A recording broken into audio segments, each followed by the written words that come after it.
我叫罗小颖，1997年我在马来西亚出生。我有2个姐姐和1个妹妹。当我们2006年移居加拿大时，我只有9岁。我当时很小，而且很单纯，没有考虑很多。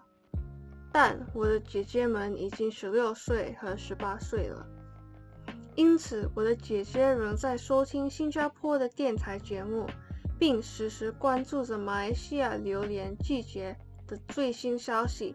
但由于我在家里只说英语，所以我渐渐与我的中国背景脱节。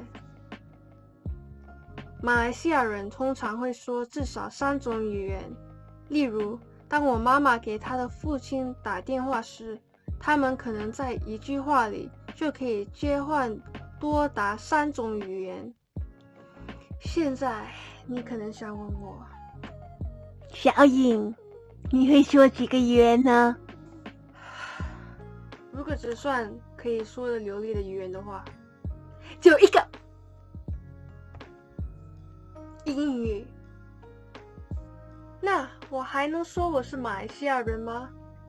我甚至无法与爷爷正常交流。不久，我们全家获得了加拿大国籍。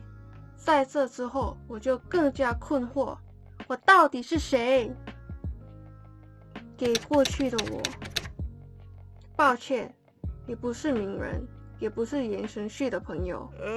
除了没有才能、外貌、技能或财富之外，你的中文也不够好，所以你无法成为吴尊戏中的女主角。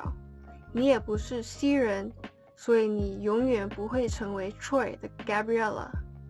我知道你不喜欢被人群包围，但你还在马来西亚时，你应该珍惜农历新年，因为以后见到这么多亲戚的机会会很难得。你的父母可能永远都不是你最好的朋友，但他们并不讨厌你，他们只是需要一点时间来了解你。你很幸运，周围有非常好的亚洲餐馆和超市。你可能还没有感觉到，但是你很幸运，你从未因午餐味道过重而想过要在学校丢掉父母帮你准备好的午餐，也不会感觉自己是少数族裔，因为你英语很流利，你的大多数同学也是亚洲人。有时你可能会感到孤独，但你和他人的共同点多得超出你的想象。现在，我必须学习妈妈对爱的表达方式。例如，我在做作业时，我的母亲默默地在我旁边放了一碗面条汤。她喜欢用筷子，但是我不会正确使用筷子。我更喜欢简单粗暴地使用叉子和刀子。上学期，我和我的中文241同学们一起参加了 UBC 中文的演唱比赛。我妈妈是我们的头号粉丝，她看了我们的演唱视频很多次。其实她以前从未听过周兴哲的歌，我也曾经试着为她播放原版，但她不感兴趣，她只想再听一遍我们的版本。为此我感到非常惊讶，因为我以前从未得到过父母的支持和热情。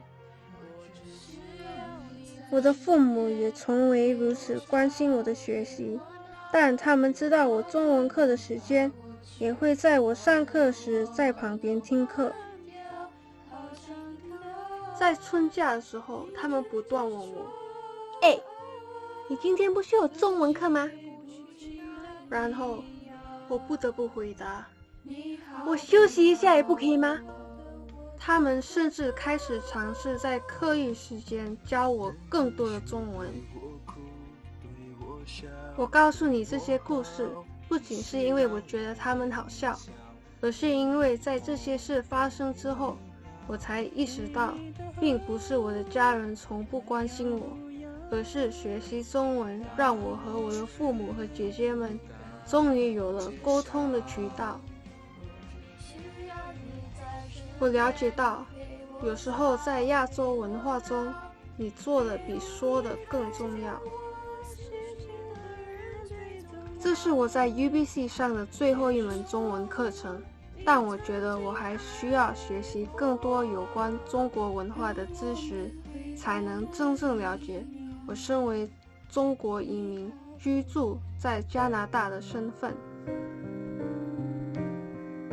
因此，即使这个课程快结束了，但我会继续努力寻找我与中国文化连接的方法。